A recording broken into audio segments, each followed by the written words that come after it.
Hola gente, ¿cómo están? Esta vez no traigo una narración, sino otro audio ensayo, que de momento estaba pensando en titularlo Los verdaderos animales fantásticos y dónde encontrar los fósiles, falsos artefactos, objetos de engaño y malas interpretaciones sobre la evolución y la biología que dieron origen a esas leyendas. Obviamente no voy a dejar un título así de largo. Esto es debido a que un amigo de la universidad me compartió un video sobre un extraño cráneo encontrado en la provincia de León, España. Cráneo que estuvo expuesto en la Casa Museo de Santa Colomba de Somoza, hoy hace exactamente 3 años, y que fue descubierto hace 20 años. Se han encontrado cráneos similares en Bulgaria y en otras partes de Europa. No sé cuál sea la opinión de paleontólogos expertos. A primera vista parece un triceratopo bebé levemente deformado, o podría ser el estado final de un embrión de dicho animal, pero aclaro que yo no soy paleontólogo ni tampoco ginecólogo veterinario. No sé qué es lo que han dicho científicos hasta el momento, porque los que se han interesado más en esos cráneos y cuyas opiniones se han publicado son ufólogos. Similar a muchos otros ejemplos que he encontrado de artículos donde no he podido descubrir cuál es la opinión verdadera de zoólogos o de paleontólogos, pero sí de muchos criptozoólogos y exploradores de lo desconocido. Ahora bien, seguramente todos han escuchado leyendas acerca de dragones, unicornios, grifos y otros animales fantásticos. De hecho, solo de dragones se muestran numerosos ejemplos de leyendas en todo el mundo, desde el mito de Beowulf hasta la historia de San Jorge, el asesino de dragones. Incluso los antiguos romanos tienen textos en donde hablan de estas criaturas fantásticas. Incluso hay grupos de personas que se dedican a coleccionar estas antiguas tradiciones acerca de dragones para ponerlas como evidencia de que el hombre y animales monstruosos alguna vez convivieron en una época muy lejana, la llamada época antidiluviana. Para empezar, ¿por qué tantos mitos acerca de dragones en el mundo? Hay dos explicaciones aparentes. La que parece más evidente es decir que sí existieron los dragones y sí coexistieron con los seres humanos. La que parece más sencilla es que los seres humanos somos poco imaginativos como individuos o como grupos y por lo mismo siempre estamos repitiendo el mismo tipo de mitos y fantasías. Pero quizás haya una explicación intermedia, una que no sea anticientífica y hable acerca de la coexistencia con reptiles gigantes, pero que tampoco sean fantasías sin ningún tipo de evidencia física acerca de la existencia de seres vivos. Pero antes de llegar a esa explicación, vamos a ver ejemplo por ejemplo, empezando por los dragones y los vaqueros del viejo oeste. Sí, me oyeron bien. Escuchen esto. Supongan que les digo que en un periódico de Arizona llamado el Tombstone Epitaph, el 26 de abril de 1890 se publica un informe increíble. La historia de cómo varios vaqueros a caballo en las afueras de Tombstone, Arizona, entre las montañas Whetstone y Huachuca, le dispararon y mataron a un reptil volador gigante con alas membranosas usando rifles Winchester. ¿Es lo suficientemente fantástico hasta el momento? Esa misma historia ha sido publicada en distintos libros o en revistas de misterio, guías de criptozoología, panfletos religiosos sobre el creacionismo. Cito un ejemplo. No fue hasta el siglo XX que los dragones fueron vistos como mitos. En 1890, un gran dragón volador fue asesinado en Arizona, y las muestras fueron enviadas a universidades del este.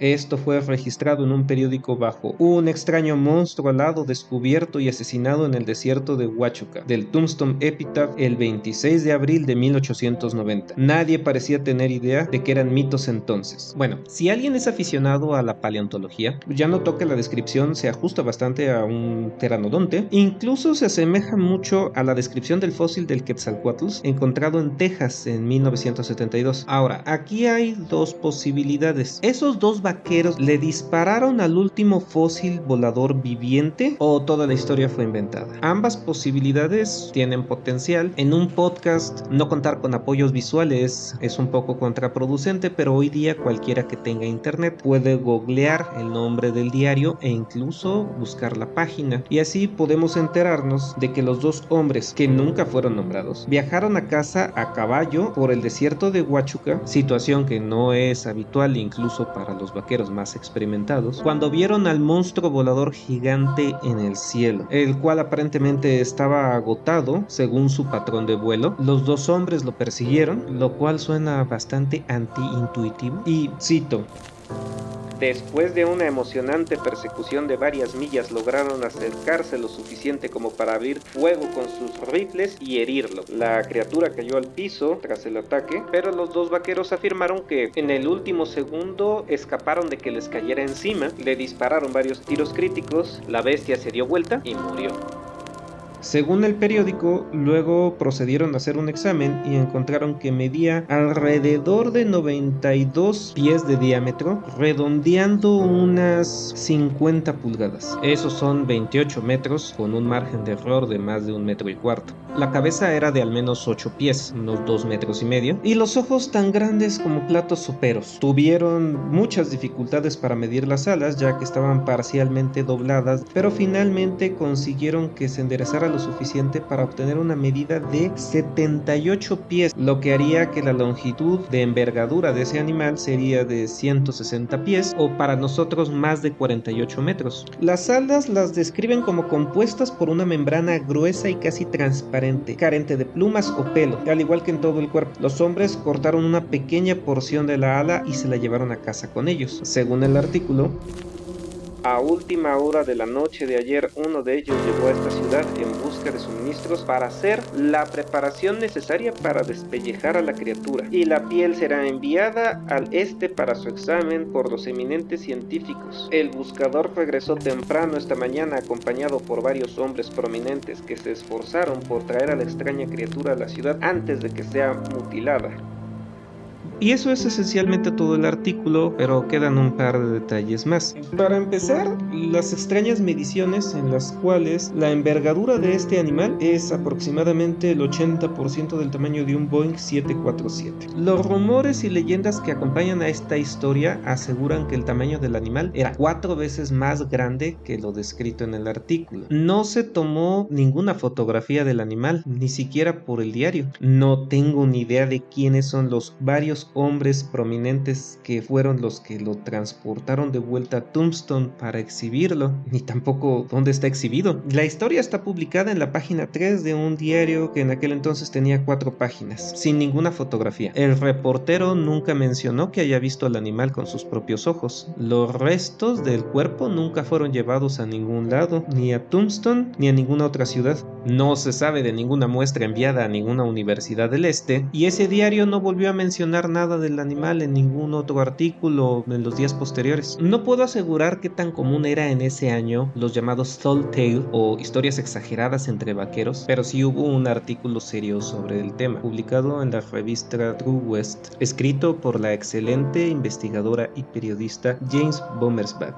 Y cito: tal vez había un pájaro gigante en el territorio de Arizona a finales del siglo XIX, y tal vez 2 rancheros realmente lo rastrearon y le dispararon, y tal vez vinieron a la ciudad y consiguieron que algunos hombres prominentes fueran con ellos para traerlos de vuelta. Pero lo que sucedió después fue tan poco espectacular, tan poco interesante y tan poco notable que nadie volvió a hablar de ello. ¿Habría sido esa la reacción de la gente si realmente hubiera muerto un pájaro parecido a un dinosaurio del tamaño de un avión fuera de la ciudad? Difícilmente.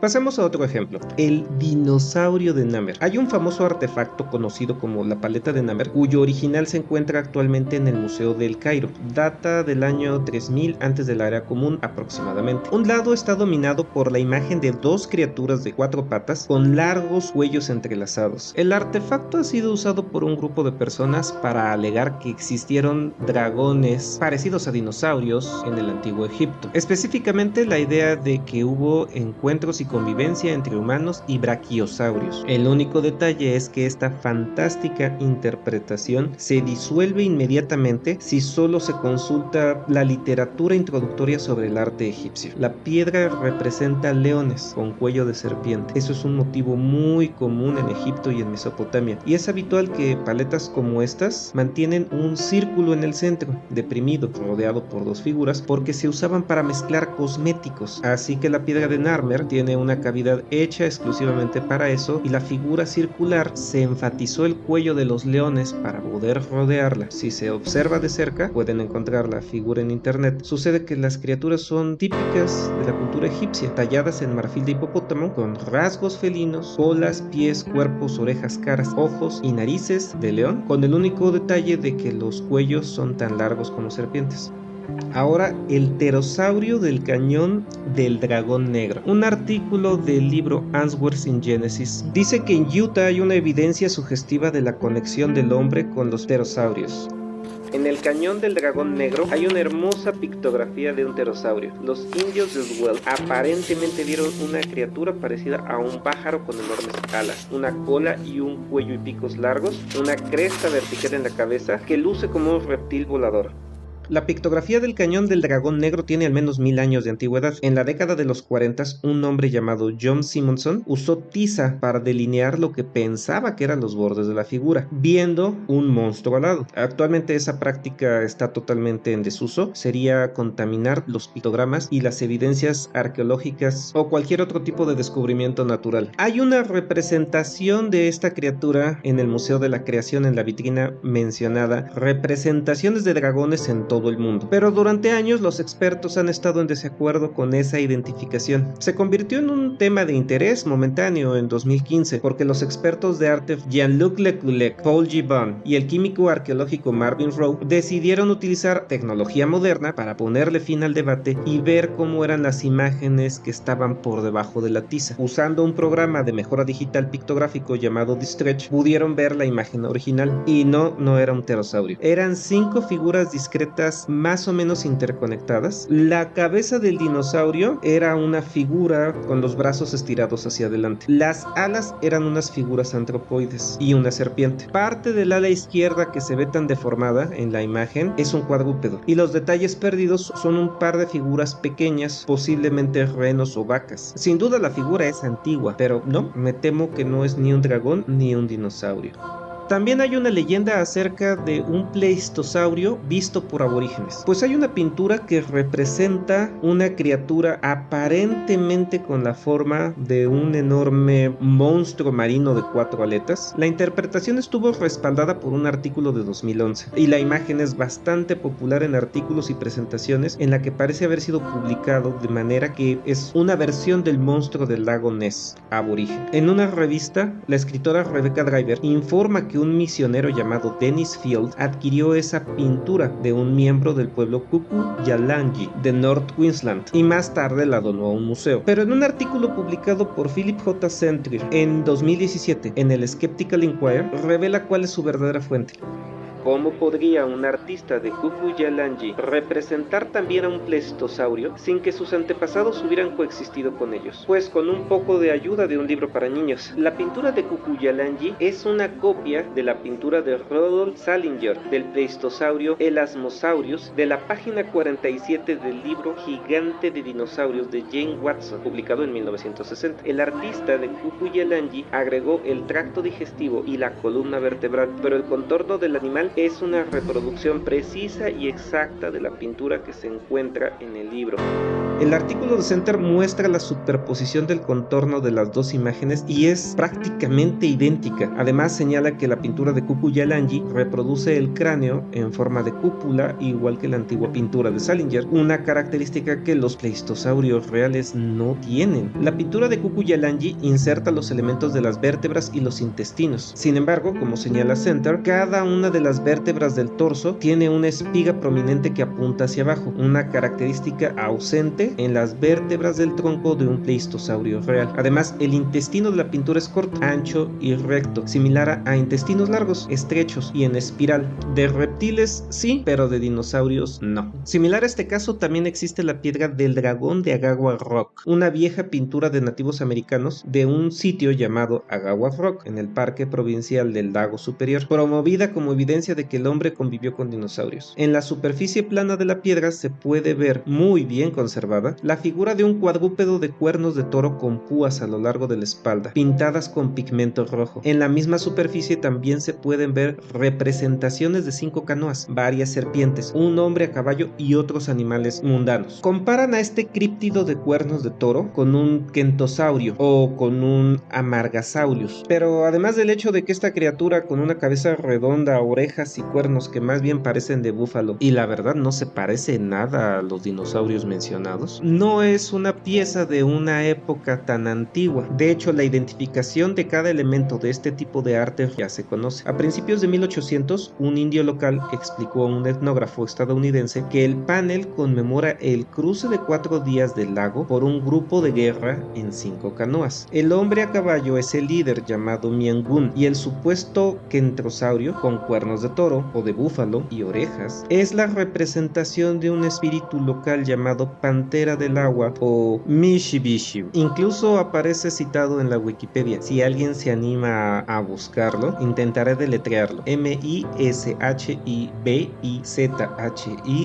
Esta identificación es aún más cierta teniendo en cuenta que la ubicación de la imagen es la orilla de un lago, y el hecho de que la pantera de agua o pantera submarina es una de las imágenes más atestiguadas entre la tribu de esa región, que se encuentra marcada en las bolsas medicinas de los chamanes, en petroglifos y en los palos de guerra. Estos han reproducido varios detalles en la línea de comparación contextual, es decir, esta pantera es un arcaísmo del león de la montaña y de su espíritu que se creía que vivía en la profundidad de los lagos caprichosos, porque para los nativoamericanos las tormentas marinas era el espíritu de los leones de montaña que se habían convertido en panteras del agua, y su cola golpeando era lo que producía esos fenómenos. Requerían al espíritu, ofreciéndoles sacrificios de perro para garantizar la seguridad durante los peligrosos viajes sobre los cuerpos de agua como el lago superior. En leyendas fósiles de los primeros americanos, la folclorista paleontológica Adrienne Mayor señala que los primeros exploradores franceses a los grandes lagos cuentan que cuando los nativos encontraron los restos de mastodontes erosionados de los pantanos y lechos del río, los atribuyeron a monstruos marinos con cuernos. Y sería tonto confundir esta figura con un dinosaurio. Tiene orejas y la forma de la cabeza definitivamente es felina, como la de un león o pantera, pero la evidencia más clara es que los nativos están montados sobre caballos, así que esto tuvo que ser de la época colonial o posterior. Si los nativos americanos estaban viendo dinosaurios cuadrúpedos merodeando por Ontario para el momento en que ya había colonos ahí, pues parecería justo haber esperado que los viajeros alfabetizados o los colonos que pudieran estar viajando en esa zona hubieran visto también estos dinosaurios o estos críptidos fantásticos. Finalmente, las espinas a lo largo de la columna vertebral de la criatura, bueno, no son espinas, eran líneas que son adornos simbólicos y que son muy frecuentes en obras de procedencia similar. Es el equivalente a representar que esta criatura brilla o a que es un espíritu. Y junto a esta historia se ha mencionado también la idea de un pterosaurio vivo en el Medio Oeste. Los indios Lili de Illinois alguna vez fueron aterrorizados por una criatura llamada piasa, que significa o se traduce como el gran pájaro que devora la carne del hombre. El piasa supuestamente era tan grande que podía llevarse con una pata a un ciervo adulto. Cuando finalmente adquirió el gusto por la carne humana, ningún nativo estaba a salvo. Los Illini, así como otras tribus nativas de la zona, temían mucho a los piasa y trataban de destruirlos. No creo que necesite aclararlo, pero yo no soy un lingüista nativo americano, pero me parece muy sospechoso que una palabra de solo 5 letras pueda codificar la frase el gran pájaro que devora la carne del hombre. Hay un relato que detalla cómo los Illini escondieron a 20 guerreros en la apertura de una cueva y usaron a su jefe llamado Owatowa como cebo humano para matar al pájaro gigante con flechas. Díganme si hasta ahí suena muy bien para ser verdad. En la compilación de ese relato se asegura que un escritor llamado John Russell en 1848 rastreó la cueva donde se decía que vivía esa criatura. Al explorarlo informó que el piso de 20 por 30 pies estaba completamente cubierto de huesos humanos. Pero el origen de esa leyenda urbana parece haber venido de una revista evangélica de 1848 y no se ha encontrado nada sobre esa cueva en un relato histórico. También existe una cierta obsesión por identificar a los pterosaurios con la mitológica figura del pájaro trueno del medio oeste estadounidense, que también es extraña tomando en cuenta los mitos y los dibujos nativos que mencionan específicamente el hecho de que esas criaturas estaban emplumadas. Si las leyendas orales nativas sobre el pájaro del trueno interactúan con la memoria ancestral de cualquier criatura viviente antigua, se corresponde más plausiblemente al Teratornis meriami, una especie norteamericana muy similar al cóndor, que tiene una envergadura de casi 3,5 metros y que en realidad sí vivió un tiempo con los primeros nativos americanos de acuerdo con la paleontología científica y reconocida. Por eso a esa ave se le conoce como pájaro de trueno. Pero vamos un poco más atrás en el tiempo, a hablar acerca de las serpientes voladoras de Heródoto. Sí, Heródoto, el autor de los 9 libros de la historia verdadera. Estas serpientes aladas se han representado incluso en algún libro para niños, pero vamos al pasaje original que dice lo siguiente. No muy lejos de la ciudad de Buto, hay un lugar en Arabia al que fui para aprender sobre las serpientes aladas. Cuando llegué, vi innumerables huesos y columnas vertebrales de serpientes. Habían muchos montones de columnas vertebrales, grandes y pequeñas, y más pequeñas todavía. Este lugar donde se encuentran las columnas vertebrales dispersas es donde un estrecho paso de montaña se abre en una gran llanura, que se une a la llanura de Egipto. Se dice que las serpientes aladas vuelan al comienzo de la primavera desde Arabia hacia Egipto, pero que los pájaros ibis encuentran al invasor de este paso y los matan. Los árabes dicen que el ibis es muy honrado por los egipcios gracias a este servicio, y los egipcios dan la misma razón para honrar a estas aves.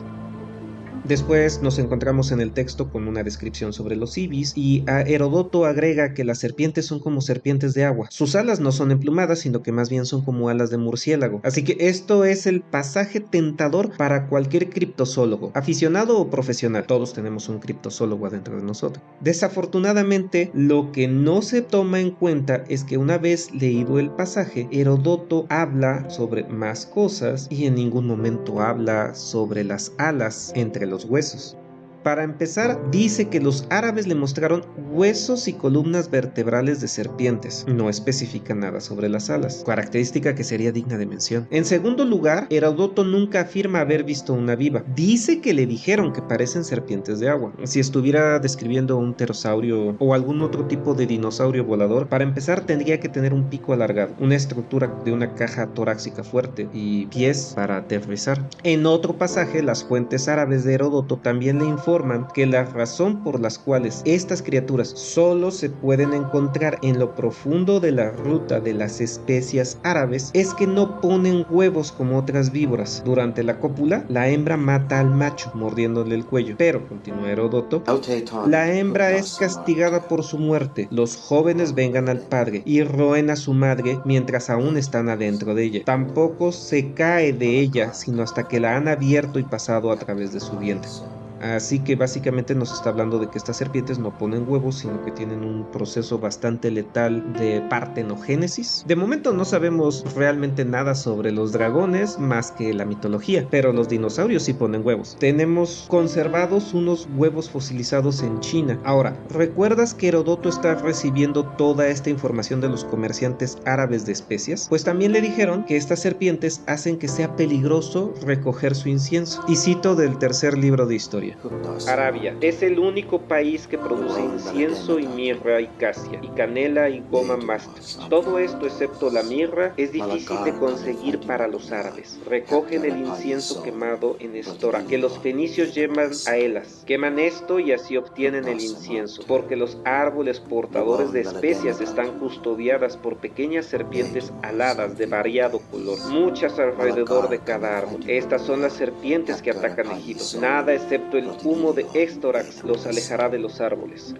Inmediatamente Heródoto sigue con otra historia, poco probable, sobre cómo los árabes afirman que adquieren la especia de casia. Se envuelven de pies a cabeza en pieles de buey y otras pieles como protección, porque así es como van a pelear con las criaturas aladas que viven en esos árboles, muy similares a murciélagos y que atacan a cualquier intruso. Por si acaso, ¿te has preguntado alguna vez cómo se cosecha la canela? Si vivimos en aquella época, los comerciantes de especias te van a contar que hay aves gigantes que encuentran palos raros y que con eso construyen sus nidos en acantilados inaccesibles. Así que los comerciantes de especias tienen que cortar animales grandes y muertos como bueyes y burros, colocarlos para esos terrores alados, y cuando las aves vuelan hacia la carne y es tan pesada que arrojan sus nidos, los nidos se rompen y así es como consiguen la madera para hacer los palitos de canela. Nunca dicen que simplemente cortan la corteza de un árbol. Pues la historia de las serpientes aladas ocurre con esas mismas características fantasiosas, pero fue incluida en los libros de historia verdadera de Heródoto, hilada junto con las historias de los comerciantes de especias de Arabia, puesta así por los narradores para demostrar lo peligroso que es conseguir sus especies y posiblemente para ocultar la fuente real o el procedimiento como las cosechaban. Digo, la aburrida realidad es que tanto la canela como la casia simplemente se pone a secar corteza de árbol, pero sin duda es muchísimo más divertido compartir la ficción de que se necesita valor, agallas y conocimientos sobre animales fantásticos para poder conseguir todos estos elementos mágicos y misteriosos que se usaban para la alquimia, los rituales, invocar a los dioses, poder curar enfermedades y maldiciones. Tanto que el historiador romano Plinio, que quería interrumpir el monopolio de las especias, intentó exponer estos cuentos afirmando que las serpientes aladas, los peligrosos murciélagos con garras venenosas y los pájaros que hacen sus nidos de canela fueron claramente inventados para aumentar el precio de los productos. La investigadora Karen Ratner llega a comparar estas historias de la serpiente alada con el cuento de los grifos que perseguían a los viajeros del desierto de Gobi. Esta historia comenzó porque los escitas que prospectaban el área en busca de oro tenían un incentivo económico para usar una leyenda, la del grifo protector del oro. Así desalentaban a otros a aventurarse en el área, lo cual me lleva al punto principal de este ensayo. Así como en el caso de los mitos apaches o de los nativos ili, de las pinturas rupestres, de lo que sea que encontró Heródoto como esqueletos de serpiente o quizás amonitas fosilizadas que dan la apariencia de serpientes, podría probarse que muchas leyendas en última instancia fueron productos de personas en la antigüedad que descubrieron fósiles e intentaron interpretar qué era, y que el descubrimiento y la aparición de restos de dinosaurios petrificados, al contrario de lo que pensamos, no comenzaron entre el siglo XVIII y XIX. La investigadora principal sobre ese tema es la folclorista de la Universidad de Stanford, Adrienne Mayor. Ella ha publicado varios libros fascinantes en los que se señalan los orígenes geográficos del dragón y de otros mitos populares, y ha encontrado que todos y cada uno de esos lugares se superponen en gran medida con lechos de fósiles conocidos. Su investigación es pionera en rastrear la historia y la mitología en la caza de fósiles antiguos en regiones como la Norteamérica nativa, Mongolia, Grecia, Roma y China. Y las historias no terminan con dragones. Se sabe que la gente en el mundo antiguo ha dado relatos de descubrimientos de los restos óseos de aves gigantes, seres grotescos, monstruos que llevaron la guerra contra el Olimpo, bestias fantásticas, grifos. Muchos ejemplos de este fenómeno en el mundo antiguo son innegables y vale la pena revisarlos todos y cada uno, e incluso comparar ilustraciones. Por ejemplo, los grifos del Gobi, según los informes, estaban mostrados extrañamente sin adornos. Se decía que las criaturas de pico eran aladas pero no voladoras, que las había nómadas que residían en los desiertos de Oriente, que guardaban celosamente alijos de oro. El mayor rastreo de los orígenes geográficos de estos mitos, llevado a regiones como el desierto rojo de Uzbekistán, el Gobi occidental y Egipto, es donde resulta que los dinosaurios con picos son más abundantes y conocidos. Los fósiles expuestos por los vientos del desierto son tan conspicuos y abundantes que el paleontólogo ya los describe como ridículamente fáciles de encontrar, incluso hasta el punto de que es una molestia para los paleontólogos modernos porque ya tienen suficientes muestras de esos ejemplos, pero no de toda la fauna. Una expedición de 1922 al Gobi siguió antiguos senderos de cabañas en las montañas de Altair y descubrió más de 100 esqueletos de protoceratops y de psittacosaurios en menos de 2 veranos. La autora Mayor explica que los restos no solo corresponden a la geografía geografía y la abundante representación que tenemos del grifo, sino que es significativo en las regiones como Altai, que son ricas en arena dorada a causa de los deslaves y fricciones en las montañas y los vientos del desierto, y que una vez dispersa o reunida da la apariencia de ser polvo de oro. Los visitantes modernos informan de este fenómeno, y los antiguos autores como Teofrasto y Plinio también nos dice que los habitantes del desierto se apresuran a buscar en el suelo gemas preciosas brillantes después de los vientos cambiantes. Sería absurdo sospechar que los antiguos comerciantes del desierto no se habían dado en cuenta del intento de interpretar estos abundantes esqueletos petrificados, y dados los datos antiguos, la morfología del grifo se ajusta bastante bien al perfil de un Protoceratops, aunque la verdad, cuando yo vi por primera vez el esqueleto de un psitacosaurio que casi parecía un enorme león acechante, pero con una cabeza de pájaro y unas vértebras y omóplatos tan amplios que podrían sostener alas, no dudé, era un grifo.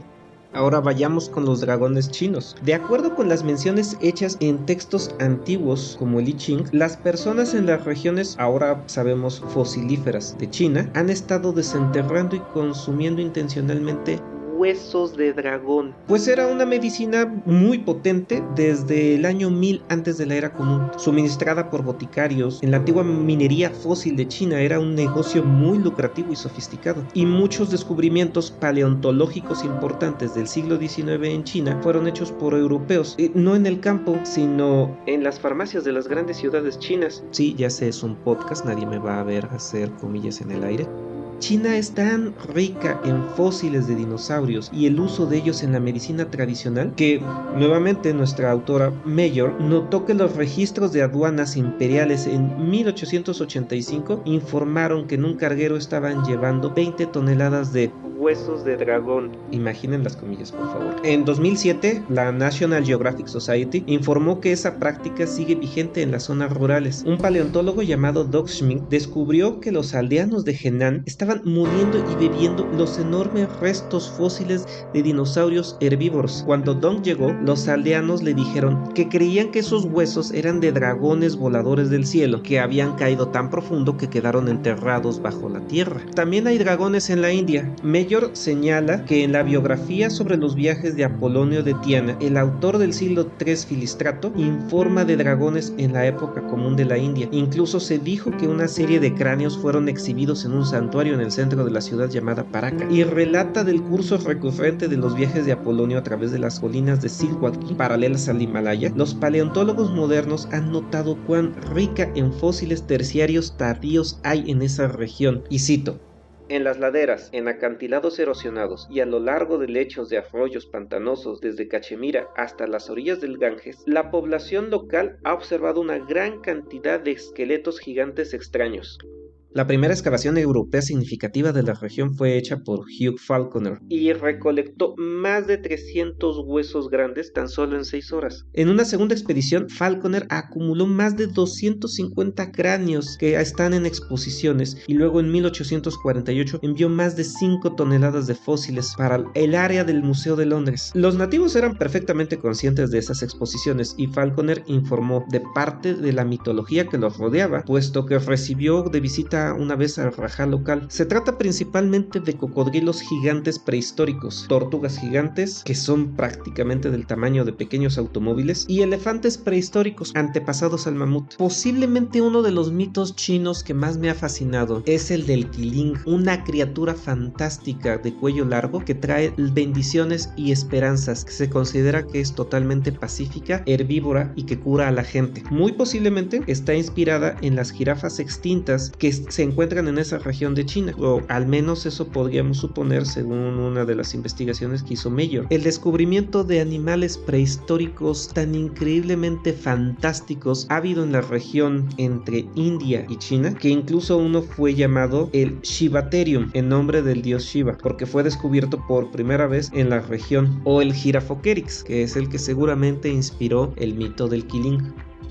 Quiero pasar a Grecia para poder ilustrar cómo Homero cuenta una leyenda sobre el rey Laomedón de Troya. Se dice que el dios Poseidón, enojado con el monarca por no pagar una deuda, envió a un gran monstruo marino para destruir su ciudad. Buscando apaciguar a la criatura, Laomedón encadenó a su hija a las rocas que afloran en el mar. Hércules, recién llegado de una expedición, vio a la angustiada princesa y derrotó a la bestia en combate. Ahora, de toda la mitología griega, ¿por qué este ejemplo? Pues es que esta leyenda llegó a ser representada en un jarrón corintio que data del año 500 a.C. El artista creó el jarrón representando a un monstruo troyano como un cráneo de animal gigante dentado que erosiona un afloramiento rocoso. La figura durante mucho tiempo fue usada para explicarse como criatura alienígena, monstruo antediluviano de la creación o dinosaurio que coexistió con seres humanos. La imagen del jarrón ilustra el libro de Adrian Mayor, The First Fossil Hunters, y efectivamente parece un cráneo gigante de alguna bestia prehistórica, pero lo más probable es que sucede lo mismo que con el mamut. En Grecia era abundante los cráneos de mamut, pero tienen una característica que los hace levemente diferentes a los cráneos de elefante. El agujero de la trompa era mucho más grande y mucho más alto, y cuando se encuentran los cráneos de mamuts bebés dan la impresión de ser cráneos casi humanos, pero que tienen una única cuenca en el centro, lo cual posiblemente dio origen al mito del cíclope.